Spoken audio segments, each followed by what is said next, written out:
सभी बच्चों को जय मसीह की।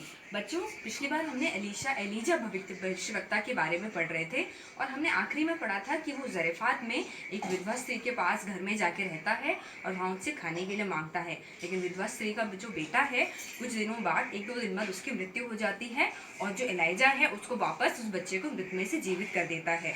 और उस आश्चर्य काम को देखकर उसकी जो बच्चे की जो माँ रहती है वो बहुत अचंभित हो जाती है। उसके बाद क्या होता है, वो परमेश्वर को महिमा देती है। अब हम आगे देखते हैं बच्चों। आपको ये पिक्चर में दिख रहा है बच्चों, ये एलाइजा है और ये वही राजा है। पता है ये राजा का नाम आहाब राजा है और ये एलाइजा है। और पता है ये एलाइजा गुस्से में इनको क्या बता रहा है। देखिए बच्चों, आपको पता है ना कि वहाँ पे ड्रॉट आया था, यानी कि फेमाइन आया था, भूखमरी आ गई थी हर जगह, क्योंकि एलाइजा ने बोला था कि जो परमेश्वर यहोवा है उसकी आराधना ना करके तुम लोग बाल और अशेरा की आराधना कर रहे हो। तो 3 साल तक के लिए इजराइल में भूखमरी और ड्रॉट थी। और बाद में परमेश्वर क्या करता है, एलाइजा से बोलता है कि एलाइजा जाओ और तुम जाके आहाब राजा से बताओ कि मेरा आगे का जो है योजना क्या है। तो एलाइजा जाके आहाब राजा से बोलता है कि देखो, परमेश्वर ने मुझे तुम्हारे पास भेजा है, 3 साल के लिए जो फेमाइन रखा था उसको खत्म करने का समय आ गया करके। तो आहाब इसको बोलता है कि तुम तो बहुत कष्ट और मुसीबत देने वाले आदमियों करके बुरा भला आहाब बोलता है।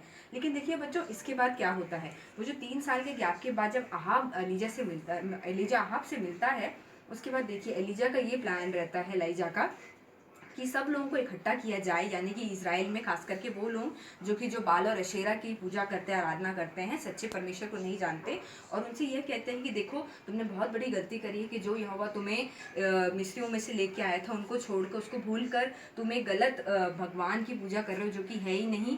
तो तुम देखना है हमें कि किसके अंदर असली सामर्थ्य करके। देखिए बच्चों, एलाइजा सबको बता रहा है, ये जो इजराइल के लोग हैं। और उसके बाद क्या बच्चों, ये निर्णय लिया जाता है कि जो माउंट कार्मेल का जो पर्वत है वहाँ पे सब लोग जाएंगे, और उस कार्मेल के पर्वत पे जो है, ये आपको दिख रहे हैं बच्चों, ये सब जो है बाल के जो है प्रॉफिट्स हैं, या बाल देवता के भविष्यवक्ता हैं। और एक ऐसी योजना रखी जाती है कि एक वेदी या ऑल्टर बनाया जाएगा, और वहाँ पे 2 जो बुल होते हैं बच्चों, बुल यानी कि हम बोल सकते हैं जो सांड होते हैं, उसमें से एक को लेकर काट कर वेदी पे रखकर, और जो कि है लकड़ी के टुकड़ों पे उसको रखकर, और जो है कि प्रार्थना करना है कि वो आग दिया जाए, और आग हमें स्वयं ना जला के, बाल के प्रॉफिट्स को स्वयं ना जला के, स्वर्ग से वो जो आग है बाल देवता को भेजनी है करके ऐसा एलाइजा बोलता है। और आप लोग जब अपना कर लो, फिर मैं अपने यहोवा से प्रार्थना करता हूँ, देखता है किसके यहोवा सुनता है करके।